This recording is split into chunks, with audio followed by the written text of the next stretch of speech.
4th, 2022, and the time is 6 p.m. Let the minutes reflect that all 5 members are present here in the building. At this time, I would ask Mr. Angel if he would do invocation and pledge of allegiance.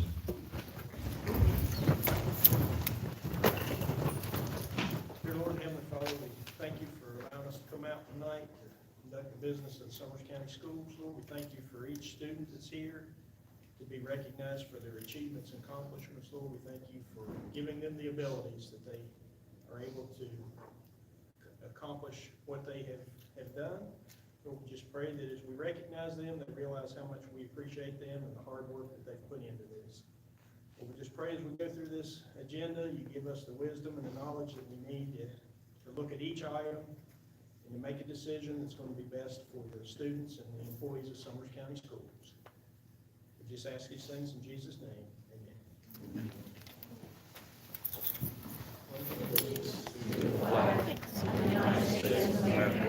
To the republic for which it stands, one nation, under God, indivisible, with liberty and justice for all.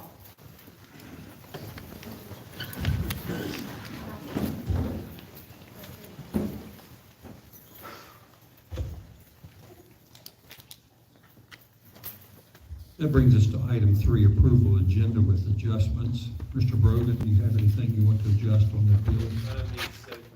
I make a motion that we pull safe and sound and R.T. Rogers bills out to be taken separately. Chair seconds that. Any discussion? All in favor, please say aye. Aye. 5 votes in affirmative. We will do R.T. Rogers as safe and sound as a separate bill consideration. Under item 11, new business, that item, Chair moves we strike that from new business because based on the policy, it's an everyday ongoing occurrence and we won't have to take time to approve that. That's automatic. So I move that. Is there a second? Second by Mr. McBride. Any discussion? All in favor, please say aye. Aye. Aye. Opposed? Abstaining. Do any members see any other items that you feel like we need to make an adjustment for? We'll make a motion that we approve the agenda as read with the aforementioned changes. Motion on the floor, Mr. Brogan, seconded by Mrs. Farley. This is board approve the agenda as presented to us by the superintendent, noting the 2 aforementioned changes taken care of with the motion. Any discussion? All in favor, please say aye. Aye. Aye. Opposed? The agenda has been approved with the aforementioned adjustments. At this time, we are at item 4, public comment. Superintendent Warble? No public comment. We have a presentation. Frank Ratliff from Bluestone State Park. Superintendent Warble? I'm gonna yield to Marty. She's been working with him, and I'd like him to come up though and talk about all the things that are going on at the state park. I guess we should call it a national park, right? No. Not yet? We're a state park, but you do have a national park here. Well, I learned something new. Yeah. Well, thank you for educating me on that. Mr. Ratliff? I want to Hi, thank Mr. Dillon. How are you, young man? Pretty good. Has it been a while since I've, A year or two. a year or two? Where did I used to see you all the time? Maybe about 40 years ago. On the football field. That's what I thought. Well, welcome back, young man. You look a little different than you did when you had that helmet on. Oh, that's hair. Well, we've been working, when I say we, Ms. Mann has been working with Mr. Ratliff and some students, and that's one thing that we're gonna showcase tonight. But I wanted him to come in and talk about the experience he's had from his point of view and all the things that he has seen with the talent that we have in our school system, coming out there and working with them. And I'm not embellishing it. We do have talent, and he has seen it. And not only has he seen it, and I don't want to steal his thunder, but I believe we've helped with a resume builder, and we've gotten those students to get a job with you in the future possibly. Is that correct? That is correct. Okay, I'm going to turn it over to you then. Okay. Like Mr. Worrell said, we started the work exploration last year. We were new, so we were learning the process of what we needed to do and how to do it, and we started at Bluestone State Park, and we also briefly was working at Pipe Stem, but when they started their renovations, we had to pull out of Pipe Stem. And Mr. Ratliff came in towards the end of the year. Last year, there was a different park superintendent. And then we started right off the bat this year at Bluestone with Mr. Ratliff. And I'll let him, because he did this program at Camp Creek with Mercer County students. So I'll kind of let him tell as far as the park side and the business side. And then I have some pictures to show of the great things that our kids, when we take them out to work, that they're doing at the park. Thank you. Yeah, my name is Frank Ratcliffe, and I am the park superintendent of Bluestone State Park. And I've been with the park system for 30-some years, and I graduated Hinton High School, so proud of that, to be back home. I spent about the 30 years, the last 20 years has been in Mercer County at parks. And I've worked with the work exploration program with 3 counties, Fayette County, Mercer County, and Summers County. And before I get too far along, I want to tell you, it depends upon the leadership of the school, how successful the program is. And having a coach out there like Mrs. Mann really makes it work. It wouldn't work without her. So I want to say that before I get too far along.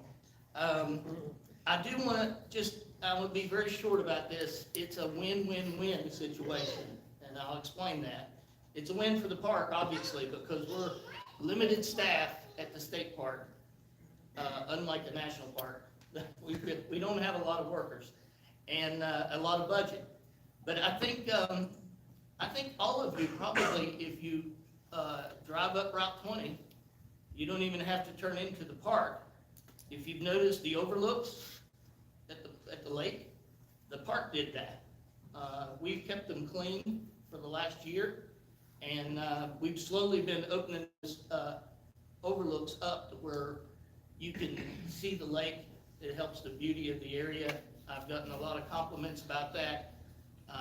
Although very few people know the park did it, they think that's the Corps of Engineers did it, but it was actually the state park.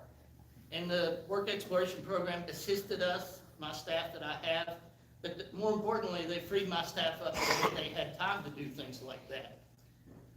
Over the years, those overlooks have been cleared numerous times, and they grow back up, and then the community wants them cleared again, and nobody seems to have the workers to do it. But that was one of my goals when I came here. I always thought it was beautiful to look over the lake, and I want it just cleared again. And they're looking really nice, and we're keeping the litter cleaned up and things like that. It's a win for the students because at the park, at a park work, you immediately see the reward of what you've done. So you begin to get one of those valuable life skills that you're going to use at work, no matter what you go into. When you start taking pride in your work, that's just an important part that's hard to learn in school. And at the park, they can immediately look at what they've just done, and I see the students light up. I see the pride on their face. So I know they're getting something out of it.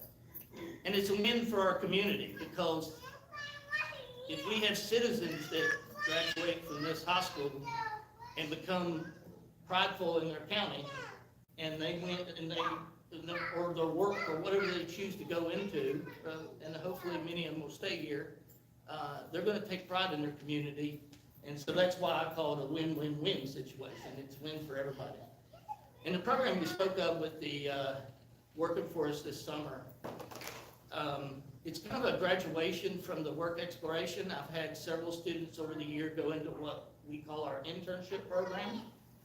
And this will be by far the most students. I think we have five students that's going to be going into the internship program. And they can work up to 480 hours. They get paid. They're hired by the park just like any other seasonal employee would be hired. And at the end of that 480 hours, they stand a good chance to get a job into other places where some of them have expressed interest in making a career out of parks, which is something that I take pride in. I'm glad to see them wanting to do that. This program is a partnership with the Division of Rehabilitation Services. So it's very important.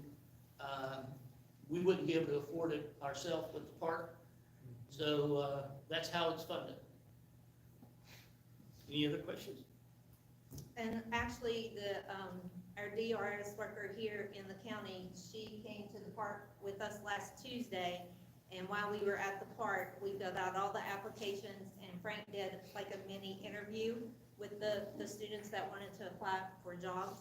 And actually, all 6 of them could have had a job. One student has other plans for the summer and didn't want to work, but we are going to work the other 5, and he keeps telling me that I need to come work at the park this summer too. So, I don't know. At least a day or 2 a week. Yeah. I need that good coach out there.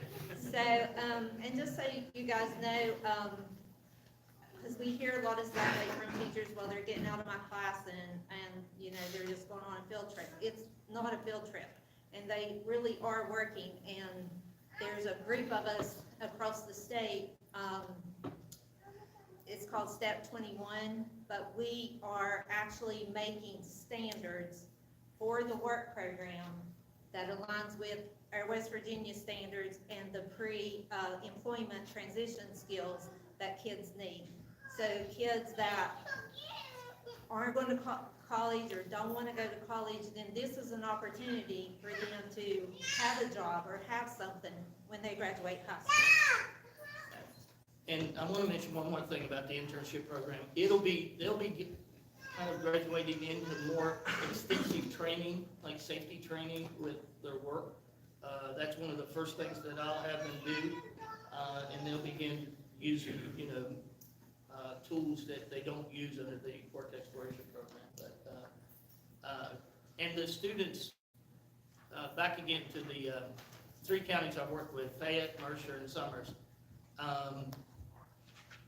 The students here in Summers County, I take a lot of pride in saying we're them some good country kids off the mountains. I used to be one of those kids. So when I know a lot of their family too. So when they tell me that you know they're the Lowrys or the Martins, or but I know the family. So it's neat to work with that program. And actually, a couple of the students were supposed to be here, and they were I was going to show the slides, and they were going to tell you.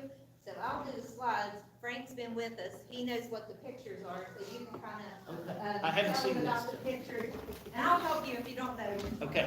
And while you're doing that, to run interference, to let you know, we did meet today with 2 of those ladies, the DRS, and we're going to expand that exploration program here at the high school and elementaries this summer for summer workers.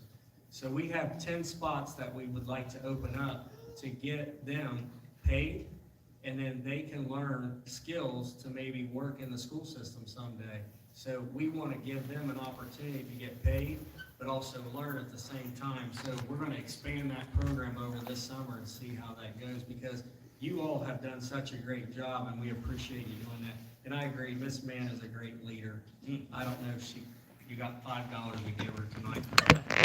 But seriously, these pictures and what she's talked to me about when she comes back on cold days that it's sleeted. Not all these days look like this when the kids go out. So when you see beautiful pictures, that's because someone wanted to take a picture on a pretty day. Right. Okay, so just to let you guys know, they do work out in not so great conditions. This was last year, before Frank came back to Bluestone, and we had 8 kids that participated consistently last year.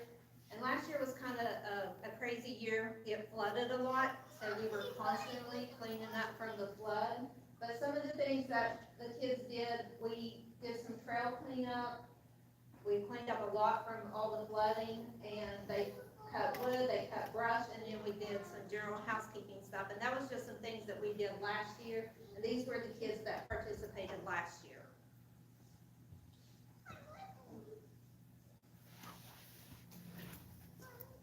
This is the group that we have this year. We have 7 students that consistently go. We started out with, about 10 students, and then it has dwindled down, but these 7 kids, they go every week. We go on Monday and Tuesday, and they go and they work. And some of the things that we've been doing, Frank can tell you, this is that pond. Yeah, this was a dam that had gotten so grown up there on Bluestone State Park, you couldn't even walk across it. And, I don't know if she has the final pictures, but it is gotten grown up with invasives, the automollies. We cut them and, the students used hand pruners, but, they cleaned it all down. And do you have a final picture of what it looks like? I put the final picture in there. No. Okay, well, you'll have to drive in the park someday. Yeah, it's a good excuse to go to the park. But we have cut a lot of brush this year. We have really, especially this area right here, we've cut a lot of brush. I call it the pond, he calls it a dam. It looks like a pond to me, but this is where we cleared that out. We still do trail cleanup. And Frank, this year, he has taught the boys, to run a wood splitter. Even though some of them know how to do a wood splitter, they have them at home and they help their families. Before they ever touched the wood splitter and started working with it, Frank did a whole safety lesson, with the students before they ever started using the wood splitter. And we have cut and split a lot of wood. Mhm. And then the big thing that we're really proud of, in conjunction with his employees, we built a fence. And you'll see when I show you the pictures, but if you've been to Bluestone State Park and you've been out to cabin number 2, the 3 grave sites that are there, it had a little wooden picket fence that was falling apart and was real ugly looking. It's been dilapidated for Yes. years. So For years. with his employees, we built a fence. So I'll show you the rest of the pictures, and then Frank can jump in if he wants to. Yeah, this was one of those projects that they could take the family back to and say, I did that. And years later. Over on the top left, it really don't do justice to how bad it looked. It looked really bad. And, They had it marked out with Yeah. spray paint where they wanted the students to dig the holes in. They went right to work. They Yeah. got the hole diggers and just went to work and, actually, you were out there today probably, what was it, 2.5 hours, something like that? yes. 2.5 hours, and the job was finished. My workers helped them right side by side, so they worked with the students, and they were very pleased when they got done. It's, as you can see the scenery in the background with the lake behind it, it really increased the aesthetics of that area. And the kids were really proud of that, and then they started asking questions about the grades, so I had to go back to school and do some research and find out, who were in the grades and how they were related, but the kids, this was a good day, this was a good project. I hope to work on a lot more projects like that this summer, where they can really take pride in what they've done. This was just this week, going up to cabins 1 through 5, we were cutting all the brush down along, the road, so the mowers could get through there, a lot of overhang and stuff.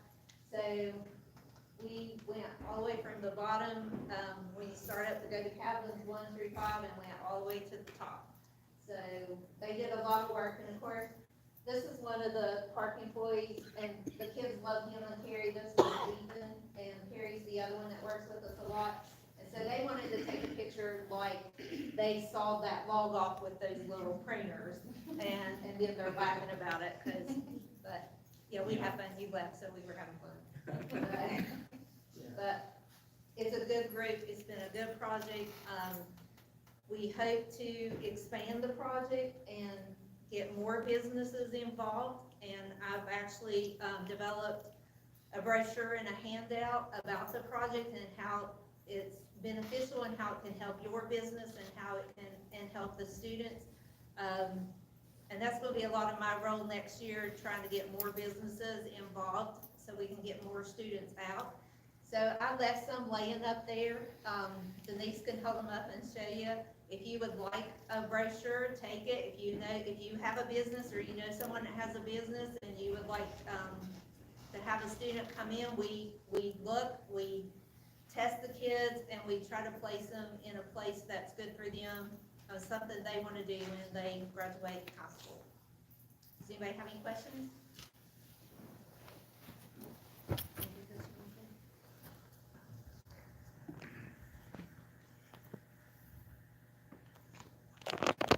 And he already told you that this is the summer job opportunity, and it's just about these 6 kids here.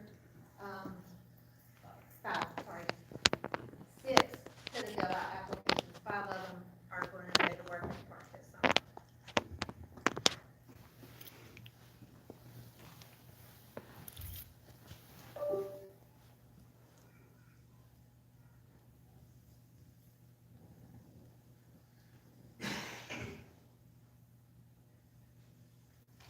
Well, thank you for inviting me. Thank you. I appreciate what they've done and at the park, and I think it's going to be a great partnership. Again, it requires good leadership to be successful. Otherwise, it's not going to be nearly as beneficial if it don't have good leadership. But we appreciate y'all. Thank you. Thank you very much for coming.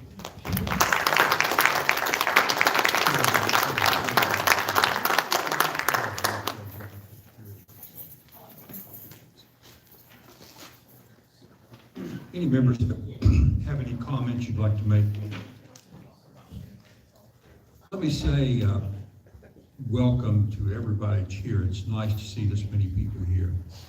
And this is one of the fun things about being on the Board of Education for these presentations. Matter of fact, the State Board of Education gave us a directive that we needed to have more recognition of students, because these meetings need to be about more than just the actual business things. We're all here for this reason. That's the students, student accomplishment, and partnerships like that with Bluestone State Park. That's wonderful.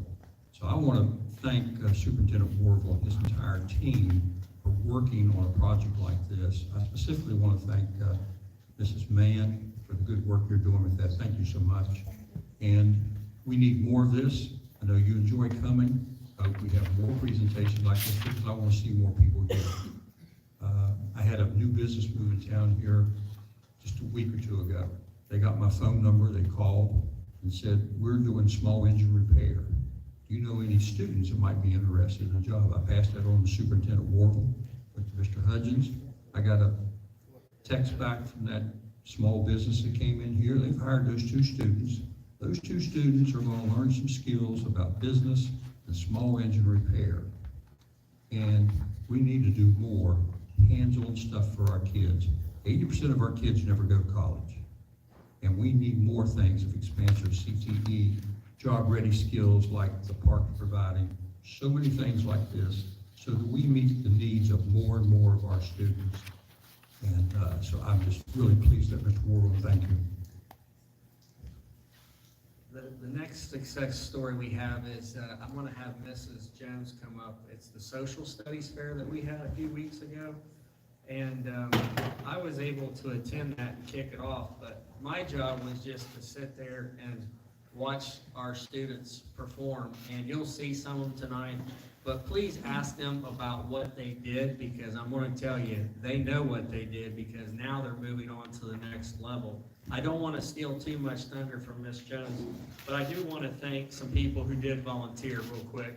We had some judges come in. We had Barry and Kim Christ come in, and we had Nelson and Dana and Nelson Spencer come in to help evaluate it. And one thing they said was, a lot of the kids knew their stuff and they felt better after they got going. Anybody that's ever presented in front of people, the number one fear of anybody is not swimming with sharks.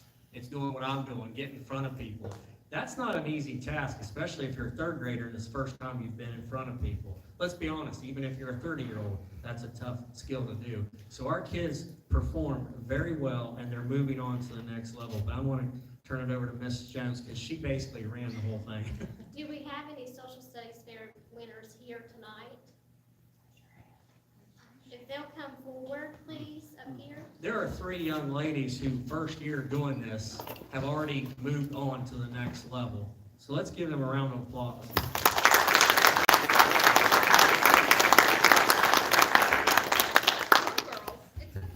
Go up there with Miss Jenna. She'll be your team member. Now, I will throw this out while they're walking up there. I know the moms already know what I'm going to say, but it was funny, guys. On Saturday, I found out that the girls were going to go to Beckley to get their nails done afterwards.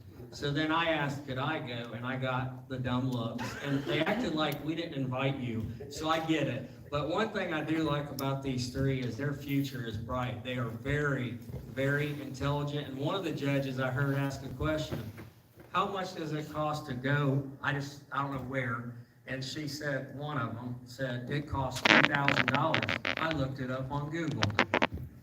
Google knows everything, I guess, and I liked her way of defending it by a question that put her in a position where she had to think. But she got more into details as the questions were asked, and they did a great job with their conversation. So again, girls, great job. These young ladies are only in the 3rd grade, so this was the first year that they participated in the social studies fair. I'm going to let them introduce themselves and tell a little bit about their project. But they go to Wyoming County this Saturday to participate in the regional fair. So we're real proud of these young ladies. Your name? My name is Aria, and we did our project on Mount St. Helens, and some of our facts are about whenever it erupted. My name is Bristol, and we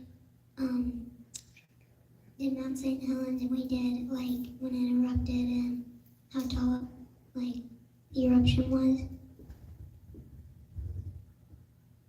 My name is Ella, and we also did it on Mount St. Helens, and we did where the volcano, and I gotta pour something where the volcano got erupted.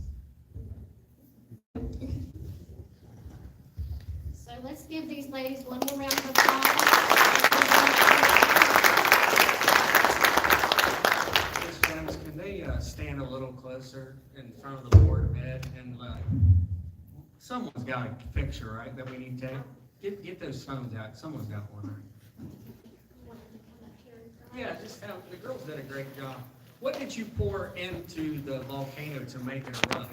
You said you made it erupt. What was that? Do you know what you poured in there? Apple cider what?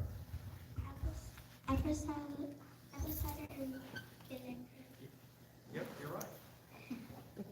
Did it work? Yeah, and baking stuff. Did it blow up pretty good? Yeah. All right, are you ready to blow it up again at the next level? Yeah. Okay, who's responsible for bringing that in the car? You got one of your parents helping out with that? I don't want it to blow up in a car, okay? We'll go over here and stand, we'll have your parents go ahead and stand beside her.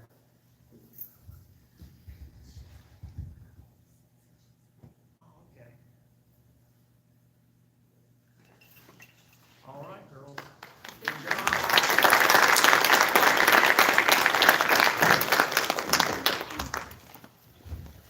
How many of you can remember when you were in 3rd grade and you had to get up in front of a group and do that? You remember those knots and hard to get your breath and that cotton mouth?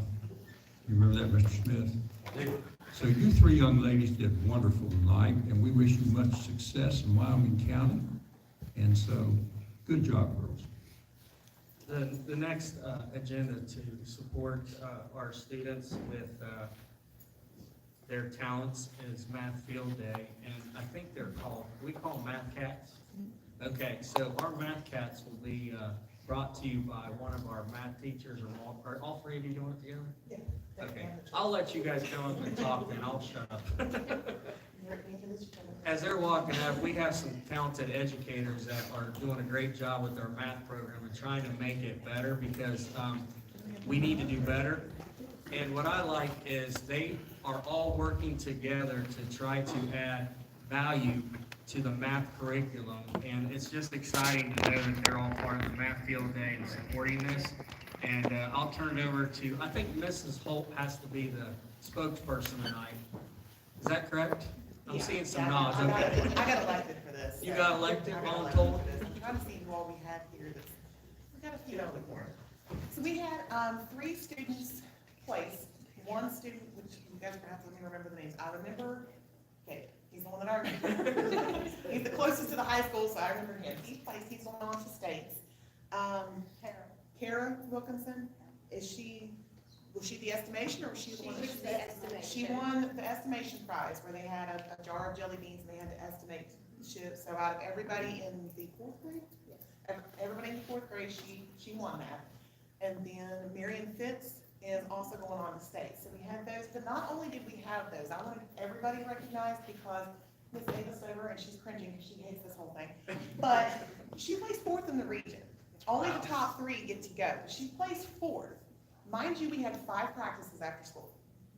We worked a little bit in advisory, but 5 practices after school is all we had, and she went up and placed 4th. I'm gonna brag on my child here for a minute. He was last minute, like last minute, alternate of an alternate. Mom bribed him with energy drinks and pizza. And he placed 16th in the region, which doesn't sound wonderful until you realize that they take the top 10. And it's 6 high school students for every county. Yeah. We're doing some good things here. And these guys are proof that we're doing some good things here. We got comments from the people that were running Massfield Day about how well behaved our students were and how much they enjoyed working with our students. So they really represented our county very well. I'm very proud of all of them. I'm really looking forward to working with them more next year. I've spoken with Mr. Kuhn about doing it earlier in the year, so we have more practices, so we can win. He said, if you all want to win, I said, yeah, we want to win. We definitely want to win. We've got some super competitive people over here. You do. We do, and it was so much fun to watch them. They didn't think they were in their element, but I watched the other kids too, and they were. They were right up there on par with the other kids. We had, who else did we have placed? I remember the ones that were here. Anna Lilly was 6th in the region for 6th grade. Clayton Berry was 6th for 7th grade. So we did really, really well for our little county, and I'm really proud of these guys. Well, we're really proud of you all because our teachers, since last year coming here to this county and working on exploration, I know Miss Mann looked at me like, what are you talking about? And then our math teachers are now doing a great job of adopting, just focusing on the standards, teach them the higher depth of knowledge, and then figure out how to assess them and get them better and push them. And for your son to get up here, I agree, standing by your mom's not fun right now, I get that. But to get jumped in and to get thrown into this, it's not easy to deal with math competition. I would freeze. When I It's say not last easy. minute, I mean like Friday, we went Saturday, Friday at 4 o'clock, I'm like, dude, you need me a favor? I need a body, I need a warm body. It was like 5 o'clock. Yeah, 5 o'clock, yeah. I know the Smiths aren't scared about talking in front of people, but there's no way Nathan is the math person in the family. I'm gonna give that to your wife, and I see the way your son's smiling, your wife, they might agree with me, but don't say Brandon anything. Smith, by the way, placed 8th, which is not shabby at all either. And what about the gentleman down here in the blue I don't know sweatshirt? these guys' names. You know That's that? Clayton Bear. Yeah, that's, he placed 6th. 6 for 7th grade. All right, Well, we so were- we have talent here. Yes, we do, yes, we do. We're one of the top 4 counties, That's good. absolutely. When you look at what we're going up against, they get, Mercer County has 3 high schools. Raleigh Williams Middle County. School- Raleigh County has 3 or 4 high schools. We get a grade. Like, we got 100 Yeah. kids to pick from, and we did this. This is awesome. Yeah, they had 3 or 4 schools feeding into the program, and we just, we've got what we've got, and we've got great, so. Great job, kids. Let's give them a round of applause.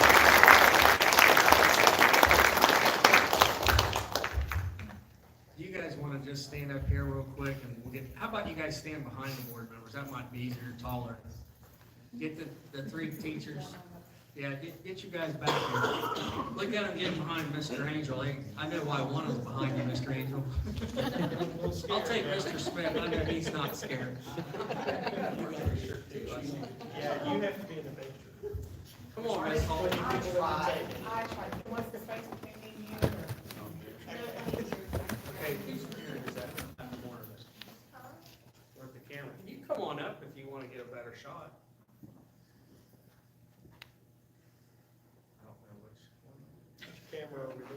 Yeah.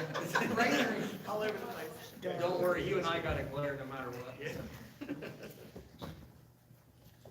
Well, good job, Josh. Thank you.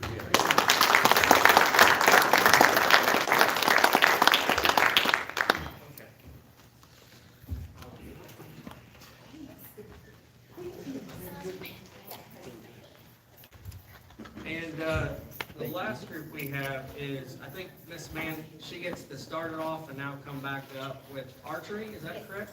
So we have some people that are also going to state in archery, and I'm gonna let her take over. I believe you brought your husband to help out? Yeah. All right, I appreciate your willing hostage, thanks.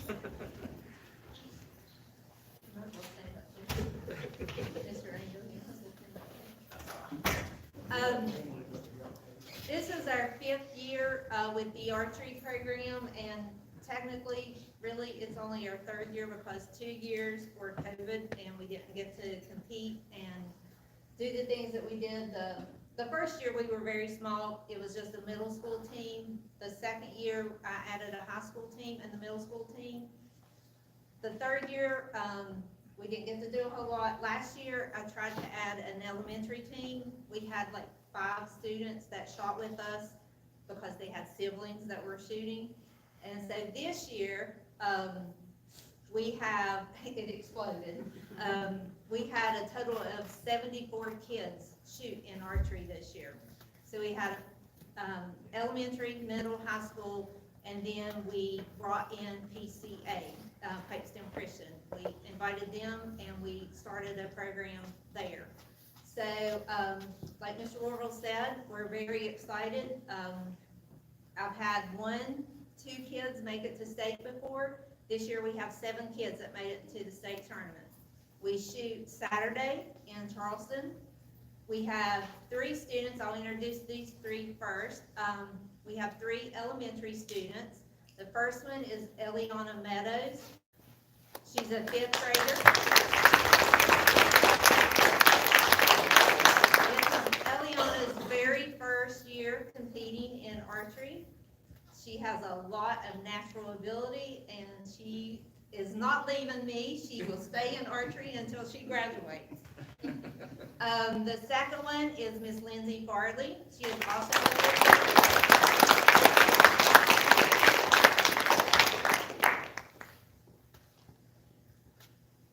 Lindsay participated with us last year, but like I said, we got to shoot 2 times last year, and it was just in our gym with our kids.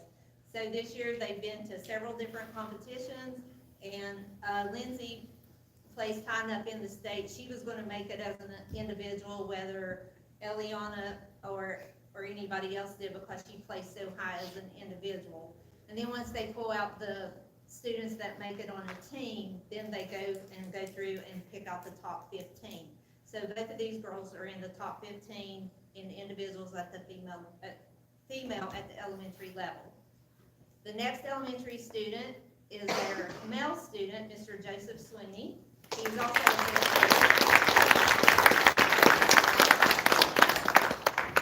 Joseph shot with us last year because he had siblings shooting with us, and he's done very well this year, and we have been practicing, getting ready for the states, and they're looking really good, and we'll see Saturday if any of these 3 elementary kids will qualify on to go to nationals, which will be in May in Kentucky. Okay, So to qualify for the states, they had to finish in the top 15. 15 in the state. That's impressive. That's Yeah. very impressive. Good job. The next student I want to introduce is one of the angels. She left Summers County and went to Pipestem Christian, and she is the only student that I had to place at the middle school level, and that's Miss Emma Angel. And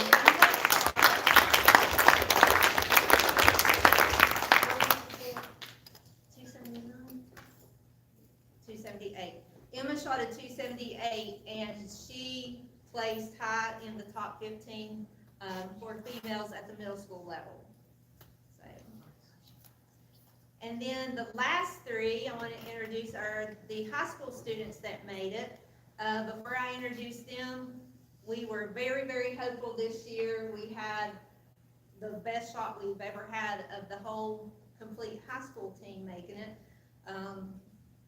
Sometimes they shoot well, sometimes they shoot bad, sometimes half shoot well and the other half don't shoot well. So, but anyway, we missed it. They take the top 7 teams in the state, and there's a lot of high schools participating in archery, and our high school placed 9th. So we just barely missed placing as a complete team. We were less than 100 points out of 7th place. Yes. So they did very, very well.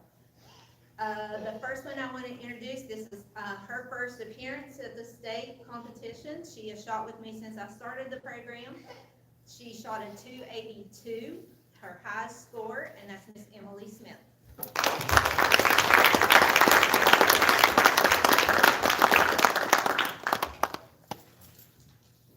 And then, if you don't know, a 300 is a perfect score. So she shot a 282. And the day I called her to tell her that she made it to the state, she didn't scream, she didn't yell. I'm sitting there all excited, and I said, Emily, you don't seem excited. I'm working on my car. Yeah, I was shooting the hobbies in my car. And just so you know, her mother runs our scorecards. Her dad does not mess with them out. See where y'all started? I did start it. The next high school student I want to introduce, this is his first appearance at the state level. He shot a 289, Mr. Nathan Angel.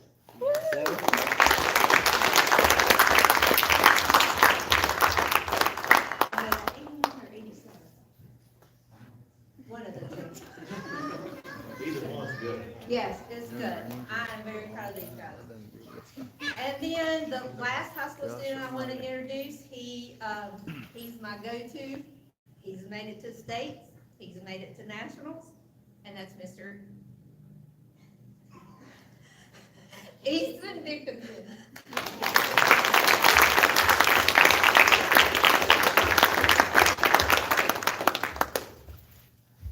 Easton shot a 292. Out of 300? Yes.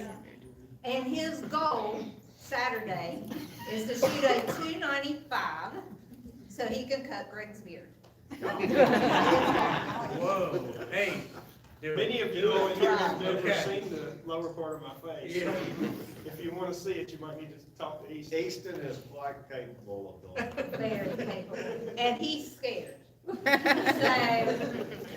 Does I've he say get introduced to cut these it too? before. Easton gets to cut it. I mean, you need to record it, we need to see Yeah. this. I've offered to let Easton, to handle it before he shoots if he wants to, so he'll know what it feels like when he gets ready to cut it. So we are very, very, very proud of the program. We're very proud of these kids. And they'll do great. Do you want to say And anything? I just want to say, on top of these great kids that we have, we've had some really good years with archery. This year has by far exceeded my expectations for what we would accomplish. I did hope we would get a team there, but I just never dreamed we'd have this many qualify as individuals to go. We have had a lot of help. The Smiths have been very instrumental in helping us. We've had the Dickinsons have been there at many of our practices. Jimmy Farley is a huge help for us. Mark Bollinger. Mark Bollinger comes down and helps us run tournaments and practices. Of course, tournaments, we have all the parents who are supporting us. We have an overwhelming amount of support for this program. And, sports are good. I like sports. I love archery. And that's because every kid gets to participate. Every kid is out there on the floor shooting. Every kid practices.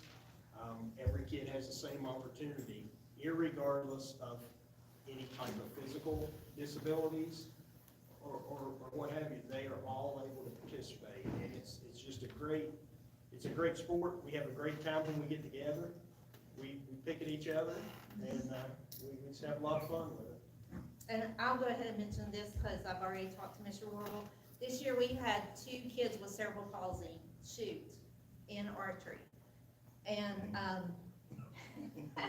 the one student, she, I found out there's some adaptive equipment. We couldn't count her scores because between Greg or Danny having to hold the bow for her because she doesn't have the strength to hold the bow plus pull it back, we found an adaptive holder, a bow holder that will hold it for her, so then she can pull the bow back on her own.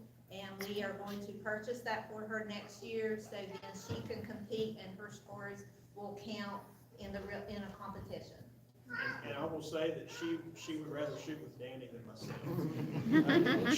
She even picked Jimmy Farley over myself and Miss Mann at the last tournament. But we do have a lot of fun with her. She's been a lot of joy to work with, and she really enjoys it. And that's what it's all about, is making sure the kids are having fun, first of all. And then the competitiveness is second, but we just want to make sure they have fun. And it's a good life skill. You know, it's something that they can do for many years to come. And I said this last year, you know, archery's a lot. Miss Mann talked about some of our kids shoot good one week and not the next. We've had that. This has been a rough year for a couple of our archers, but they have really, here within the past few weeks, started to pull things together. We're shooting in a bracket tournament right now. So for the next 6 weeks, 5 weeks, we will be shooting once a week. We're the only school in West Virginia. Yeah, we're the only school competing. We shot last Saturday. We have a bye week this week. We'll shoot again next week, but, you know, these kids, when they have a rough shoot and they get down on themselves, we don't have to say anything to them. They get down on themselves because they know they could have done better. But I always tell them, just like I said last year, archery is like life.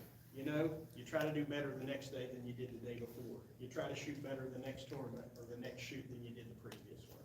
And these kids have really been a lot of fun to work with. Mr. Hudgens, since you're right there and you got a good angle, can you get a picture of those? I think that'd be great. They can at least pretend to smile for 20 seconds. How about that?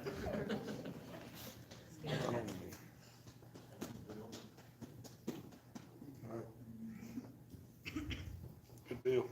Well, we wish you, I won't say luck, because I want that beard to come off, so we wish you well to go on the next level. And I know you guys will do a great job supporting the county with your good efforts, and also, you're just good kids. And I do say that heartfelt, you guys do a great job, so good job. And this will probably be the moment for everybody to be told one more time, if you would like to leave now, this will be a good time for you guys to go, but you're more than welcome to stay for the rest of the board meeting.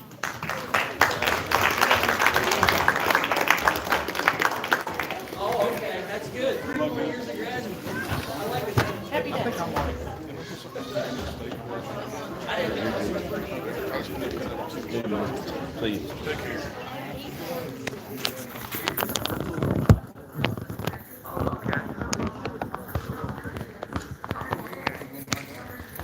You did a good job, kiddo.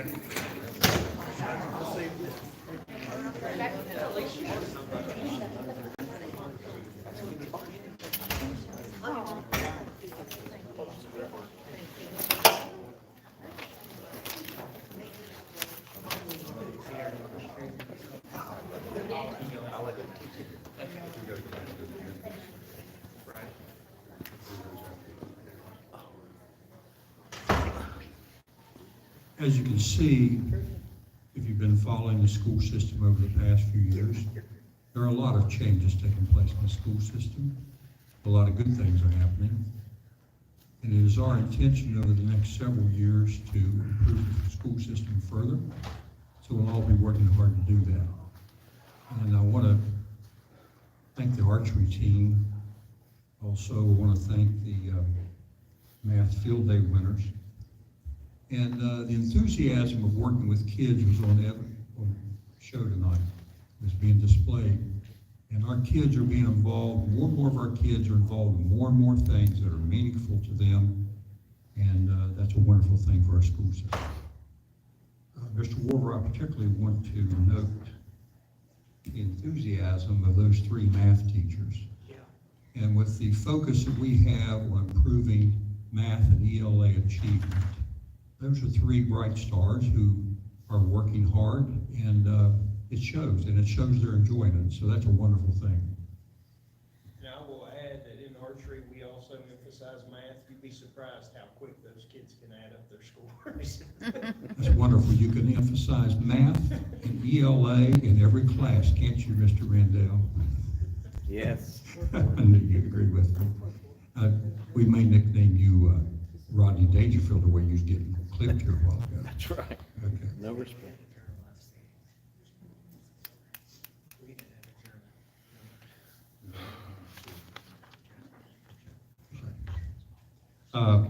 If you've been looking at the agenda, you'll note that there's approval of minutes, but we don't have minutes because the last meeting was not adjourned, it was recessed, and we'll pick that meeting back up at a future date because it had to do with levy rates. April the 19th, we'll call that meeting back to order, along with our regular meeting. We'll call it back to order, handle the business in that meeting, and then we'll start our regular meeting on April 19th. At this time, the board is going to take up consideration for the paying of the bills to R.T. Rogers and Safe and Sound.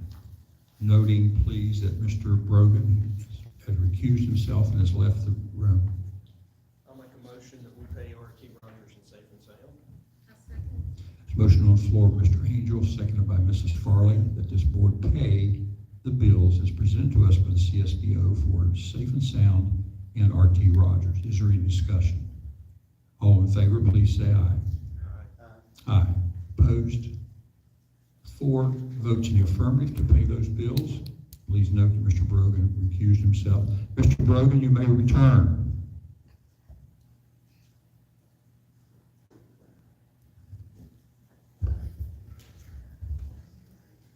I've looked through these closely. Ms. Farley, I don't see, anybody see any bills from James and Law or McGraw-Hill? I don't see any. Okay. All right. Because I vote to pay all bills except for James Law and McGraw-Hill.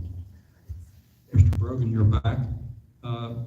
We have the remainder of bills we take up now presented by us, to us by the CSBO. Chair would entertain a motion. I'll make a motion to pay the bills. I'll second. There's a motion on the floor to pay the bills by Mr. McBride.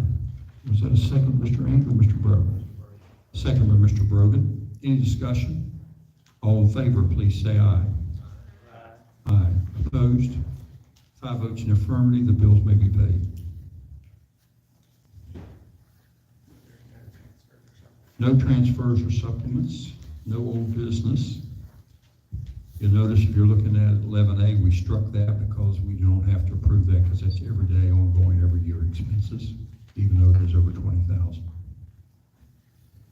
Under 11B, there's discussion of possible action to approve school calendar for 2022-2023 school year. Superintendent Warble. The staff selected B, and that's in your packet. A and B were very close to this school year's calendar, but the staff liked B a little bit better. And Ms. Jones puts out the information for people to vote on. She gets that information, and basically B won, or had the most votes. So with that number of votes, faculty choosing B. Hope there weren't too many people who were unhappy they didn't get A. So I guess you need a motion by the board to approve calendar B for next school year. Correct. I'll make a motion that we approve calendar B for school year 2022-2023. Motion on the floor of Mr. Angel, seconded by Mrs. Farley. This board approve calendar B for the 2022-2023 school year. Any discussion? All in favor, please say aye. Aye. Aye. Opposed? 5 votes in the affirmative. Calendar B has been approved for 2022-2023. We'll now submit that to the State Board of Education for them to approve, and we'll move on. It's that time of year. 11C under new business, discussion possible action to approve a memorandum of understanding, MOA. Should that be an MOU? Or am I reading that wrong? Okay. Anyway, to approve of the relationship between Summers County Board of Education and WVU Extension Office on Energy Express. Anything you'd like to say about that, Mr. Wardle? You all approve this year after year. It's just a boilerplate for them to work in our county with us. Chair would move this board approve the agreement between Summers County Board of Education and WVU Extension Office for Energy Express. Second. Seconded by Mr. McBride. Is there any discussion? All in favor, please say aye. Aye. Aye. Opposed? 5 votes in the affirmative. This agreement between Summers County Board of Education and WVU Extension for Energy Express has been approved. Discussion and possible action to approve the agreement between Board of Education, Summers County Comprehensive High School, and SCARH, Summers County ARH. Again, you do this every year with the hospital. It's just an agreement that we work with them. It's pretty boilerplate again. I think this is something we do each and every year. It's boilerplate. Bowling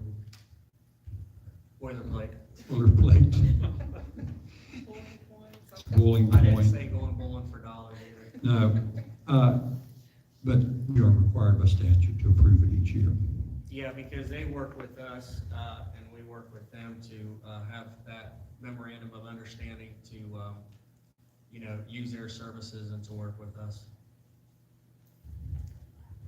Chair moves the board approve this memorandum of understanding between the Board of Education, Summers County Comprehensive High School, and Summers County ARH. Seconded by Mrs. Farley. Is there any discussion? All in favor, please say aye. Aye. Aye. Opposed? 5 votes in the affirmative. That memorandum of understanding has been approved. Under new business 11E, discussion / possible action to approve out-of-state trips, Hinton Area Elementary Pre-K and Hinton Area Elementary Kindergarten. They're going to Virginia to go to a safari park.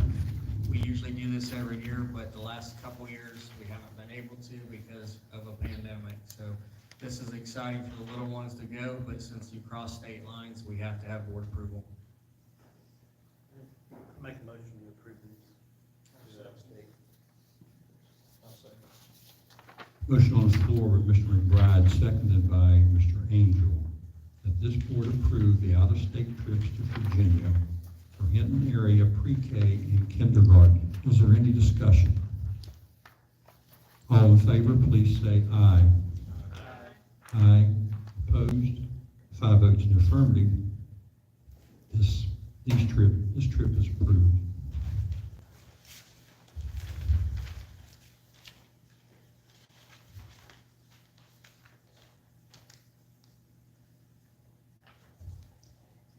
We have item F under new business. I'm going to ask Mr. Warville to discuss this and present this to the board as well as to our audience. It's discussion and possible action regarding approval to join a class action lawsuit against, is it JUUL? Jewel. Manufacturers of vaping products. Superintendent Warville. Basically, I talked to our legal counsel, Bowles Rice, and they said this firm is a legit firm, and what they're doing is asking counties of school systems in this state to join this class action lawsuit. We will not pay any attorney fees, except for if they win, they'll take a little bit out of it, but then that money that each county will get with this class action lawsuit will help to educate and to try to deter people from getting into these e-cigarettes or vaping. We have problems with down to 4th and 5th grade, and it's been an issue at the high school, middle school, and we're not the only school system dealing with this.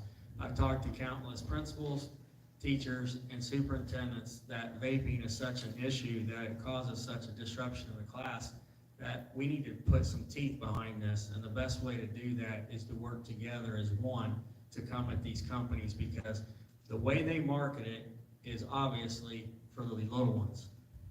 And so when I talked to Trey from Bulls Rice, he said, not only is this a good company to work with, but nobody will pay out anything. They'll get their piece of the pie, because that's what they have to do all the paperwork and legwork. The only thing we need to do is say that we're gonna be part of the class action lawsuit. Webster County just recently joined in. Nicholas was a couple weeks ago. I'm trying to keep track of all of the boards that keep jumping in on this, but I'm not putting you guys in a position where it's gonna hurt, it's only gonna help. So I think it would be smart for us to go after these companies, because our kids do not need to get hooked on this. This is nicotine that is also laced with, now the companies don't lace it, but when you get these cartridges, they can be laced with THC and now fentanyl. And I don't know about you all, but that really scares me with vaping, let alone the other stuff that could be added. And our principals and our teachers are tired of dealing with this type of behavior that's manufactured and pushed to the kids that make it think it's okay to have this stuff. And so at this point in time, I'm just asking for you guys to really think about it. If you have any questions, I'll try to answer them the best I can. But when I took it through our legal counsel, Trey said, this is a no-brainer, but if you need any questions and want to hold off on this, he said he'd be glad to talk to you all about it. That's not an issue with me. I can't imagine it being said any better than what you said. And the only thing I hope is that a very large number of school systems join in this action, so that the finger can be pointed at these groups who are taking advantage of children.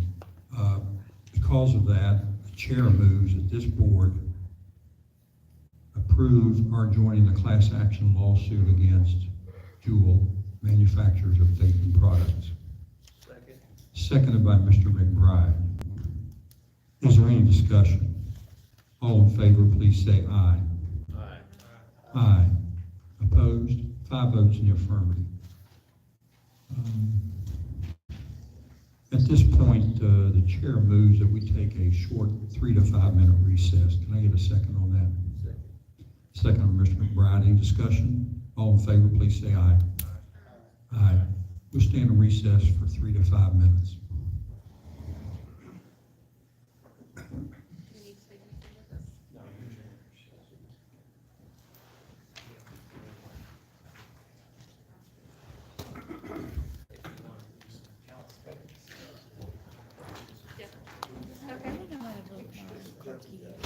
Ready? You should do that. I can do it. Okay, I everybody. just did that too.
Oh, okay. Chair calls this meeting back to order.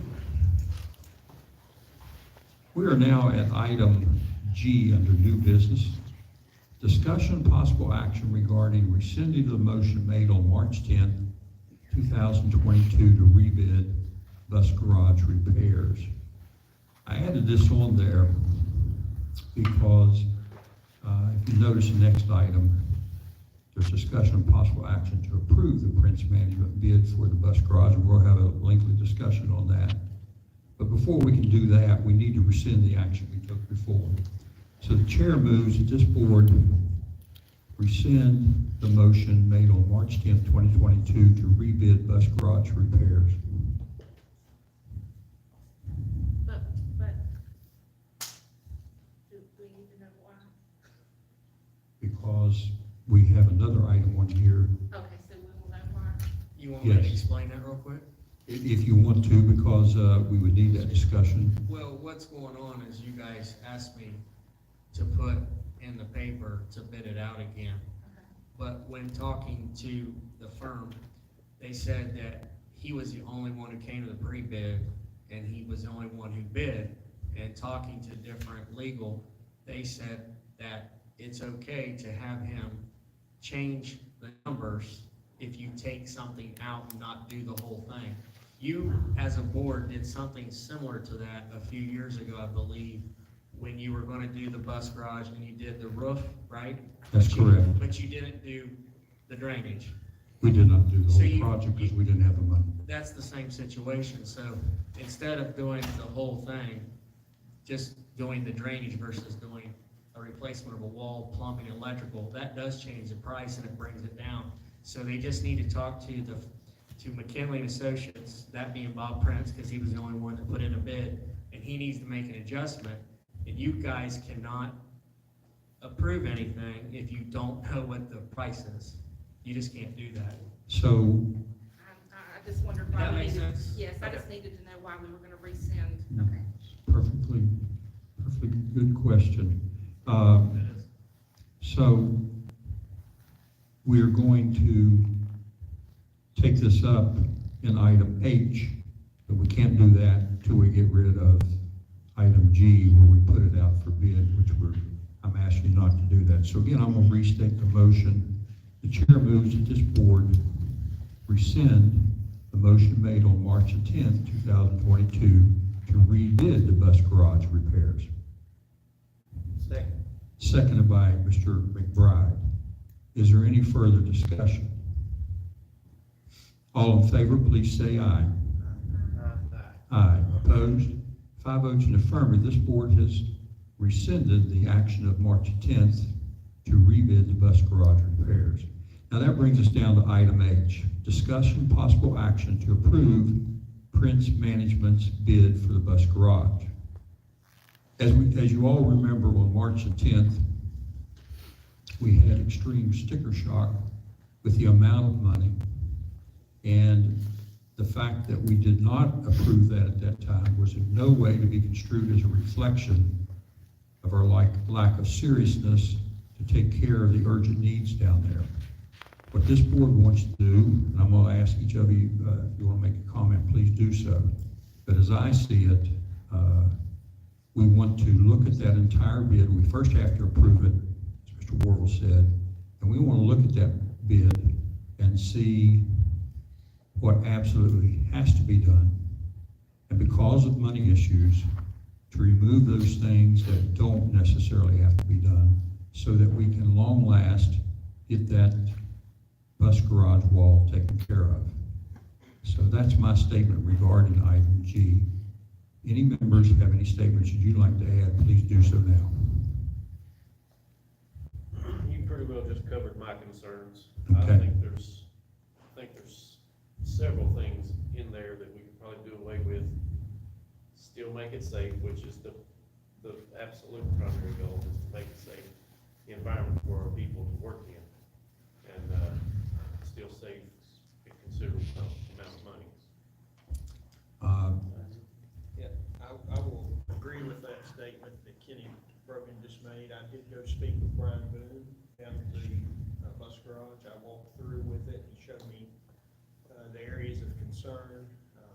We did talk a little bit about the plans for that building, and I think I met with Brian, or Mr. Boone, just about 20 minutes after you sent us the email from McKinley and Associates.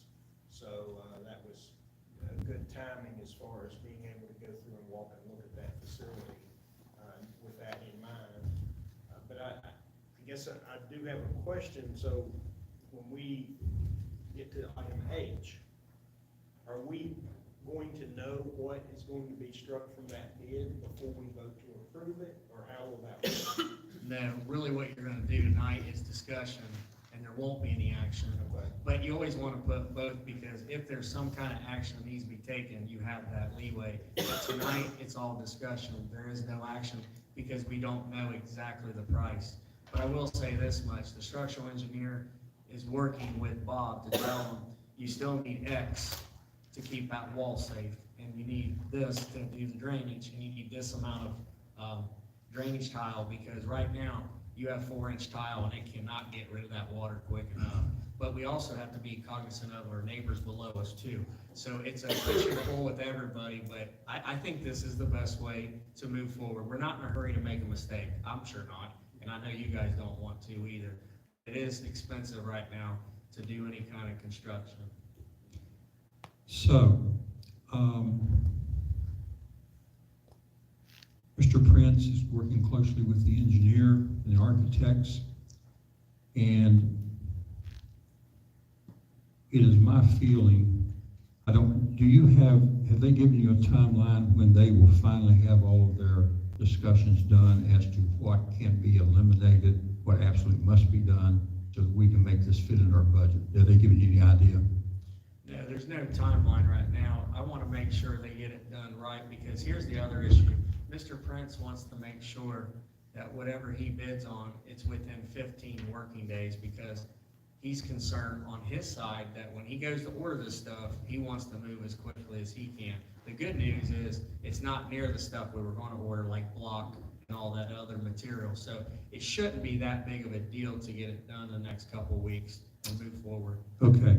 So hopefully by the first board meeting of next month, which will be in 2 weeks, we can have that approval. We should be able to approve it by the end of April at the latest, I would think.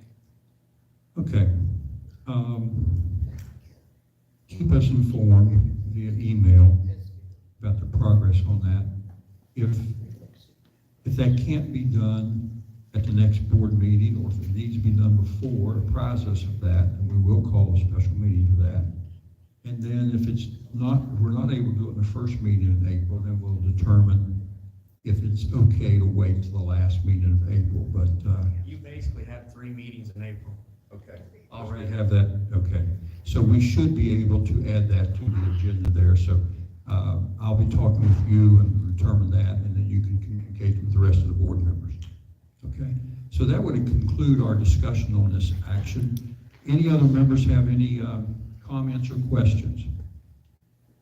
Everything make good sense to everybody, what we're doing?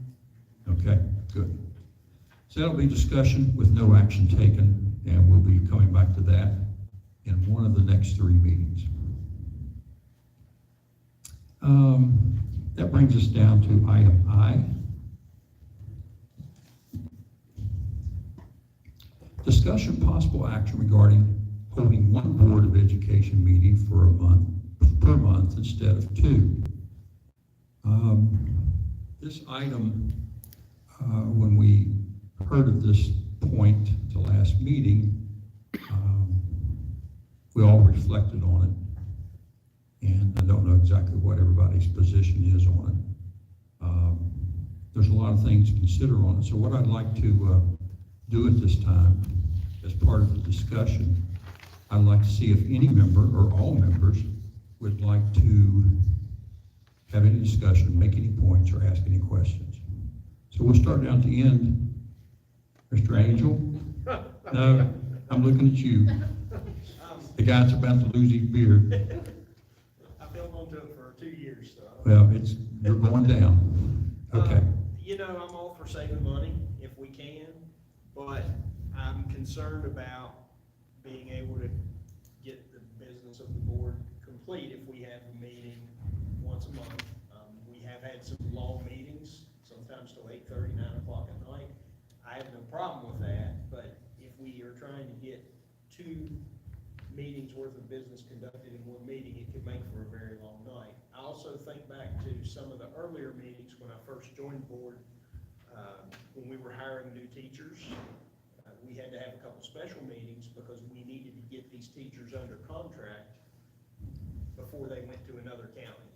And so when it comes to hires and things like that, paying bills, I know that you've been in communication with the business office, and they've talked about being able to hold one meeting and make sure the bills were paid on a timely manner. But there's probably still gonna be some things that pop up that may require us to hold a special meeting or what have you. So, again, I'm trying to find the common ground here. I'm all for saving money, but I also wanna make sure we give the business of the board the due diligence that it needs.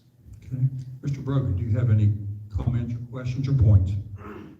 Mr. Ward, this was, you added this, is that correct? On the last board meeting? Yeah. Yeah, the reason why I brought it to your attention was I think we can be more effective as a board if we start streamlining stuff. So if we want to do 2 meetings and you guys stick to that, the only thing I'm asking is I don't like it in a policy where it tells us we have to do it on a certain Thursday or a certain Tuesday. Because right now, I've been not able to go to any professional development because every time I want to go, it's always on that Thursday. And that isn't the main reason. The main reason I'm looking at is, in my past experience in another state, I've been able to do it once a month. We still do all the stuff you need to do. But if you guys want to keep it to 2 board meetings, I would say, could we just move down through the items a little bit more quickly and not belabor some things if we possibly can? But it's not like I'm on a buzzer and say, you're done, you know, but I just would like to move a little quicker because in a 2-month period, tonight, I'm gonna have to get the board minutes done. And next Friday, I'm gonna have to get an agenda up for another meeting. And when you keep doing that, you're taking away a lot of people's efforts to keep on top of that, because if we don't stay on top of that, we will get called out in a public forum. So either do the 2 meetings and we do it more an effective way, because you're keeping my staff and myself here, you're over 14 hours in a day schedule. And I know some people go, oh, he's crying about the hours. It's not necessarily about that. It's time and effort with money and get people done in timely manner, because the people that work for us also need to get home at some point in time too. So I was looking at all those different things, and I've asked counties. So far, the counties I've asked in the 12 county radius, a lot of them are they have 2 meetings. There was only one county that I got back that has it once a month, and that was Greenbrier. But the counties that have it twice a month, a lot of them will have the second meeting at like 10 in the morning or at noon or sometime where they can make it a little bit better for the central office to get stuff done in a timely manner. So we're just trying to keep things moving forward, because we get so gummed up with, if you don't put these meetings out the right way, you'll get called out for it. And I don't want to be called out for not crossing my T's or dotting my I's because we're hurrying to get another meeting put together. If that makes sense. Well, in this particular situation, I feel like that you and your staff, and I'm sure you didn't just come up with that off the top of your head, I'm sure you checked with Lauren and the rest of your directors. No, I didn't. I didn't check with them. I wanted this to be on my shoulders, because if anybody's upset, it's on me. I don't think that they need to be involved with it, because I'm trying to be more effective with the time we have. Our county's so small that the central office has had their budget more than doubled with COVID money, and we've done more with less. And the way we've been really good about our money is to put the money into the schools and hire more people to help with our kids and the loss that they've had. Not one person in the central office has received money to make their salary better, but they've not complained. It's just me observing what all people do on a daily basis. And I can tell you right now, I have 2 guys that deal with maintenance. They're working all the time. They're having a hard time keeping up. We have custodial staff hard time. So when you look at everybody jumping in, it's just, I don't like to meet just to meet.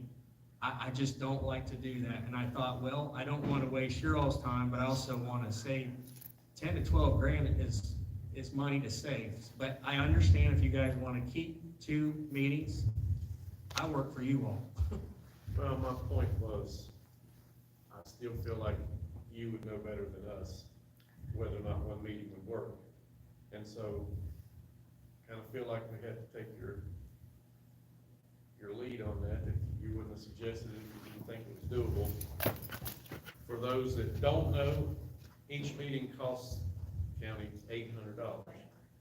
That's just a tad under 10 grand a year we could save by going to one meeting. And the option is always there, if the one meeting that particular month don't get it, then we can always call a special meeting to go ahead and take care of whatever business that it would be. So for that reason, I would be in favor of one. Mr. Angel, Yes, sir. you and Mr. Brogan have spoke, so Mr. McBride, do you have anything you'd like to add? Can I make one more? You absolutely can. And I just want to say, as far as the, the professional development, whether we go with one meeting or whether we go with 2 meetings, there is a clause that states in the policy itself that, meeting dates and times for any month may be changed by a majority voted board. So even though it's stated in the policy a particular day, we still have that flexibility. We have that flexibility, that's a good point. Anything else, Mr. That's Angel? all. Mr. Mc- Until Mr. McBride. Mr. Brogan, okay. Mr. McBride, you now have the floor. Okay. Well, I'm kind of in agreement with Mr. Angel here. I mean, I'm all for saving money anytime we can. But I also think that, going to one meeting a month, I don't know if we could keep up with the business like we have, but if, I'm flexible, I know we can call special meetings if we have to. But, I wanna make sure we take care of the board business Okay. like it needs to be. Anything else? Mrs. Farley? So I've had, considered this today a great deal, and I really think that, even though I would understand the money issue, and, if it came down to it, I'm not here to make money, and I would do this for free. I told Stan that at the very first meeting. I'm not worried about the money part of it. If one meeting would save the county money, that's a wonderful idea, but I have a feeling that one meeting would result in 5 hours of sitting here, and I'm just not up to that. I don't think that, we would be able to really cover everything in one meeting a month. And I might make the suggestion that 2 meetings cut down to, set a time limit. Say our meeting is gonna be an hour to an hour and a half. And if those days of the week aren't suitable, we could be, make it different days of the week. We could discuss that. And even, I'm not sure, did you mention mornings for, I know some work, and that wouldn't work for everyone. If we would have a quorum for a morning meeting occasionally, that might be something to think about. But I really think we would have to stick with 2 meetings to cover everything that needed to be covered, and do the work that the board needs to have done, and, maybe set a time limit if that would be helpful, if we need to change the days, if we need to change the time of days. What time is it now? 7:25. 7, thank you.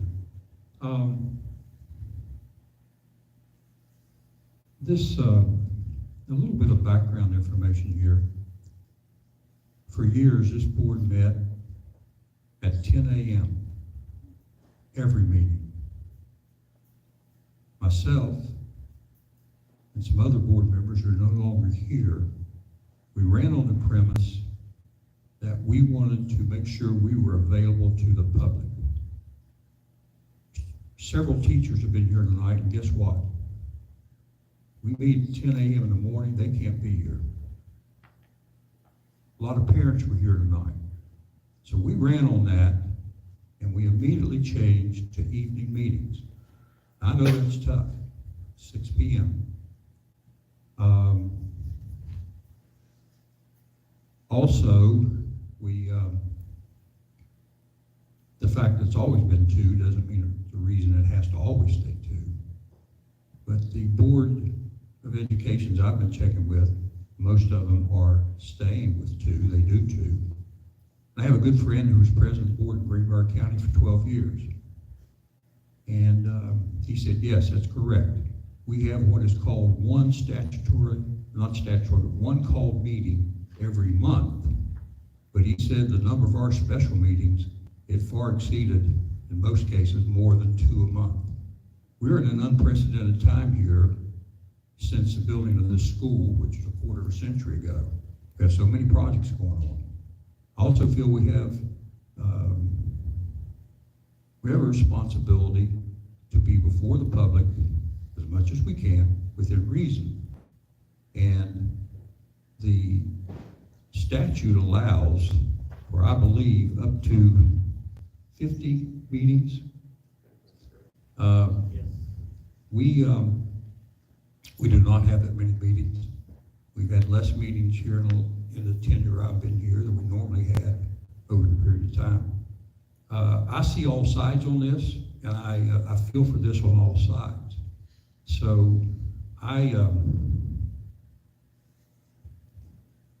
think a lot of thinking to do on it. We have some different opinions, and I think it's an item that we will, from my standpoint, you're all free to make any motion you want to make. But I think that this is something that we can keep considering, and it's something we certainly can come back to. And I have no problem with any board member who wants to bring this up again. We'll put it on the agenda and we'll discuss it again. So that's my position. So unless anybody wants to put forth a motion, then I would say we'll continue to think about this, do some more research. We've been in here an hour and a half. And I know we can move fast in these meetings, but what we had tonight in presentations was a wonderful thing. And I don't want anybody to feel like that we take that away from kids, because we need community participation. We need a lot of it. We want people to feel like they belong to this. So anyway, we'll keep this in mind. We can come back to it at any time. And we're open and flexible on that, and we'll see how it goes. But as far as limiting the meeting, there's times we have to go into executive session over personnel issues, sometimes discipline issues, and you don't know how long you'll be in there. It's just, unfortunately, it's the game that we're involved in.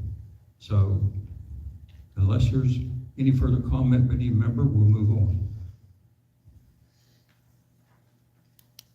That brings us to item J, discussion possible action concerning the following policy to be considered for approval as amended. That is the personal leave policy, Roman numeral 4-J-0. Do you have that motion that was put forth in the amendment to it? Well, right now in your packet, since it had to be put out for comments again. Yes. You have 7 comments that came back to you all. You should have it stapled together, their emails to Here, this guy. Ms. Bragg.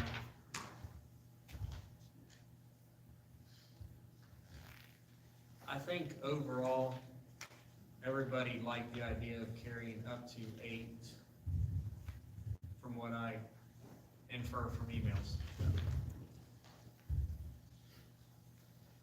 I guess I stand corrected from the last meeting. There must have been a policy change on that from the time I retired, between there and the time I was on the board. There must have been one there. Would you agree with that, Ms. Jones? Because I remember back as far back as when you were principal at Talca and I was still teaching, you got 3 every year. And if you didn't use any of those 3 that year, then the next year you have up to 6. And that's the way I remember it. But then I think there must have been a change after that which allowed for carrying over as many as 4. Because the policy, I think, changed, you get more than 3 personal days now. Isn't that correct? I think it went to like 4, then this county went to 6, and then this county went to 8. Okay. I believe the short Cliff Note version. So I think, having said that, Mr. Angel, you took this up last time, so I'm going to defer this to you. Well, I have read the comments that were provided regarding this policy. Again, as I mentioned with the policy, it's somewhat of a selling point for our county to draw new employees in. We may not have an excess levy that we can offer financial benefits to the new employees, but we can offer this. One of the comments was in here regarding the number of days that could be used consecutively. And so looking at the policy, I just want to point out that it does state in here that the use of such days may be denied if at the time notice is given, either 15% of the employees or 3% of the employees, whichever is greater, under the supervision of the principal or immediate supervisor, has previously notified the principal or immediate supervisor of the intention to use that day for such leave. So while we are offering this as an incentive to our employees, it does still allow the principal to determine if that leave can be taken or not, based on staffing needs. If we have substitute And I know coverage. that that's one of the issues that we've had all year, is coverage of substitute teachers. So again, it's just going to require a little bit of input from the principals to determine if we have staffing coverage for that leave to be approved. So that's the comment I'll make on it. With that being said, I would make a motion that we, found my notes here.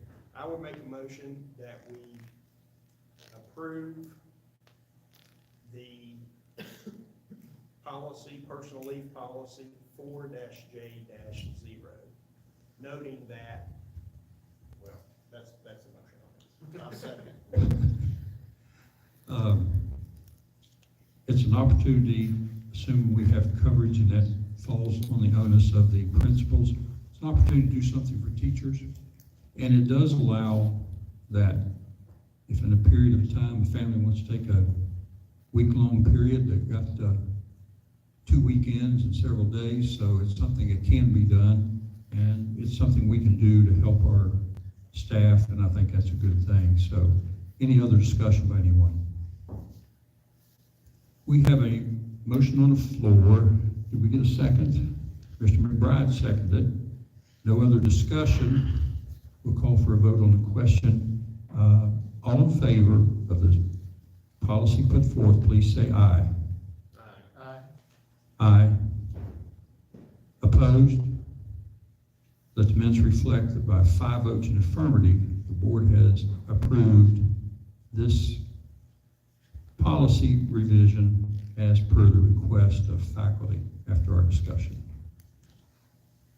I wanted to say back regarding the meeting dates, there's flexibility in the policy, you said that, so I want to make that clear. Mr. Warville, do you know when those PD meetings and your superintendent meetings are? In advance, I know. They're on that Thursday, Okay. the second one of each month. Yeah. Okay, each one. So that's important, and we want you to be there.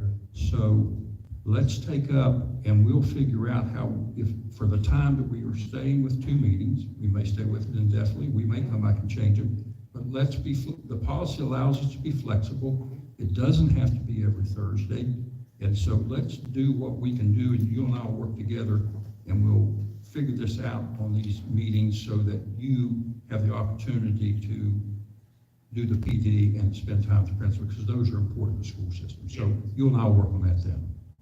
Well, to show you, when you go to this next piece where it says, board meetings here, Trey was trying to figure out what you all wanted to do. So when you see the additional revisions, and he was doing this since March 24th, you're gonna have to look at the one where it says for one rather than two. This was stuff he was putting in there because he didn't know what was gonna happen. And Okay. also, it states in there that you can change the dates. It doesn't have to be said second and fourth, I had to think about the second, and fourth Thursday. Second and fourth Thursday. Yeah, so it does say there are some different things. When you put this out on review, I don't want you to think I tried to slip one on you there, because as I'm reading, I'm looking, it says regular meetings for one rather than two, but it also says in here, they're leaving a blank space in there because he wasn't sure what you all were gonna do. Okay. So we can have Trey, I can tell him after tonight's meeting to wordsmith that, to leave it at two, and then put it out for public comment. Does that make sense? That makes Because perfect I was sense. looking at that and I thought, that doesn't look right. I don't want you to think I tried to slip one on you, because I'm glad I even caught it, seriously, because there's a lot of information in these. I'm tired of policies, if you can't tell. I Well, mean, I know we all are. the state told us to fix them, but Evidently, the boards were tired of them because they went from 1970 till recently and didn't do anything with them, so, One thing I did notice as I was reviewing that policy in the regular meetings, the location of the meeting needs updated. yeah, and the other thing is if you guys would like to, we can leave in there that you can still continue. It's not a law, but it was talked about in this session that they wanted all board meetings to be streamed, and they want them streamed live, and that would have been another burden on school systems for trying to keep up with technology, because you guys know how that works in this state. But we will continue to stream, and you can put that in your policy if you guys would like to do that as well. I would think so, and we started doing that even before the state recommended it. One other thing, Superintendent Warble, special meetings to help out in this crunch. When we have to have a special meeting, typically that's for one item or something. Yeah. So I don't think the public, and we wouldn't be remiss in our policy, assuming board members can get there, I have no problem with us trying to do most of those special meetings, doing them at the board office. Okay. People would still come, but doing them at the board office and doing them in the morning so that it doesn't cause staff to have to stay any more than necessary. Okay. And I think that we can all work together. I'll try to reduce my verbiage. I'm not doing a very good job of it right now, but I'll try to reduce that so we can move these meetings more quick. I see you laughing. I know people think When you I like say to talk. you, that's the audience you're looking at, not me. Well, Another option, Mr. Duncan, would be, for the, say if we kept the second Thursday of the month, a nighttime meeting, set that aside for the pause for applause. Just, we wouldn't necessarily have to have pause for applause on both meetings, maybe set that aside for one meeting, that might be something to consider. well, this can go to extremes either way. I can tell you the board before the one I came on previous, there were board members who got upset if the meetings lasted longer than 10 minutes. We're charged to do the people's business. We're going to do the people's business, and we'll try to streamline it. That's just the way it is, and we'll try to streamline it, and I've been consistent with that, and so we'll go. Let's, Well, I always provide levity for you. We will have an electric department here with our CTE, and we can get a buzzer and zap your chair if you go too long. well, that'll be all right, as long as we have one for yours, and I get the button, because I can tell you, sometimes you can be as long-winded as I am. But anyway, we're going to move on now. We'll get one for every chair. Okay, yeah. Discussion possible action concerning the following policy be considered for approval as amended. The personal leave we've just done. Now we go to possible action to consider amendments and place the following policies out for public comment. If everyone will look, call your attention to item K. We have Roman numeral 2B-1 board meetings. 2B-6, public participation in board meetings. Roman numeral 6-B-1, instructional materials and resources adoption. Roman numeral 6-B-2, public school curricula. Unless you have something you want to say about that, Mr. Warville, Chair is going to move that we put these out for public comment. I'll second.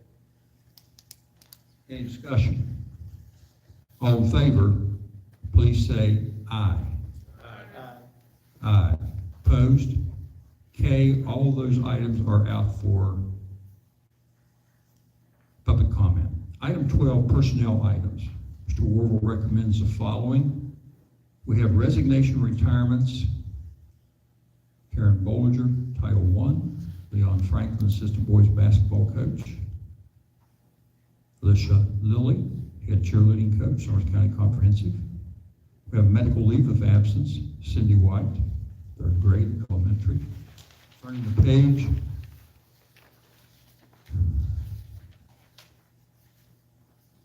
And is this a summer program? This is summer school. The state calls it the Soul STEM, Okay. and that's what we use a lot of our COVID money. We can apply for that at the state level. Last year was difficult to fill the positions. This year, we were very successful. And I can tell you right now, we are very pleased to have teachers teaching the classes this year. Not anything against last year's people who jumped in, but we have certified teachers already willing to jump in there. So we're pretty excited about our summer program.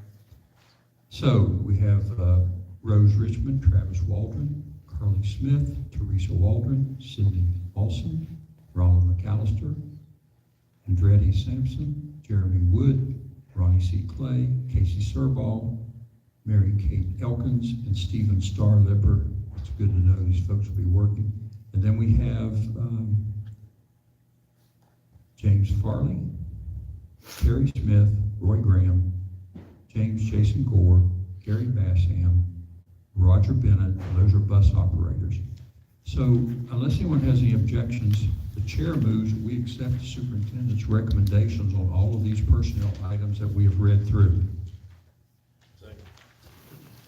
You, Mr. Brogan. Seconded by Mr. Brogan. Any discussion? All in favor, please say aye. Aye. Aye. Opposed?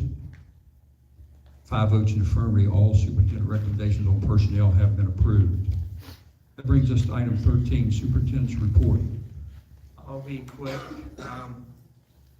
Was able to find out that our pre-bid that we had here at this building out in the lobby for this high school or middle school edition, we had 8 companies that came. So that's really good news because the more people we get, the better the bidding prices can be for a school district.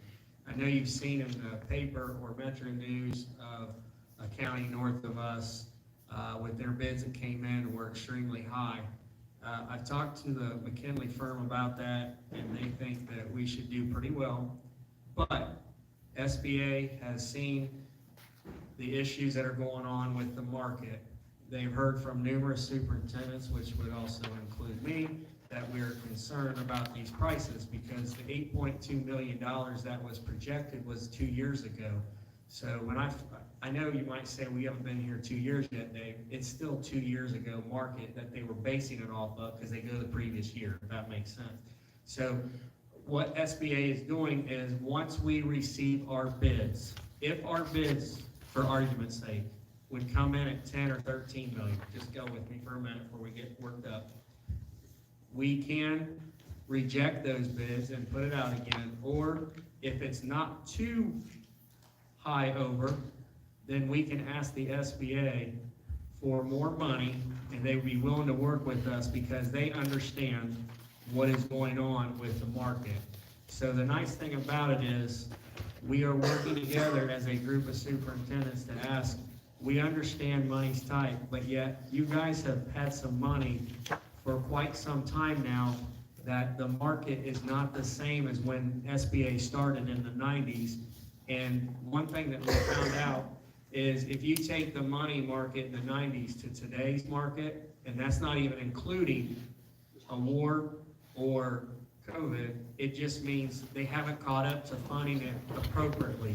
So those questions have been asked. Hey, wait a second. She's having a seating.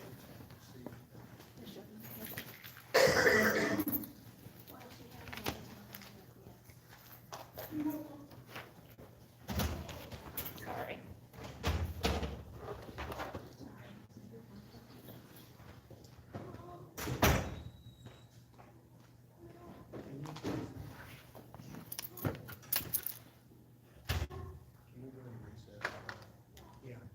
Chair moves we go into recess. All in favor, please say aye. Aye. Do we need to see if we need medical attention? Sure.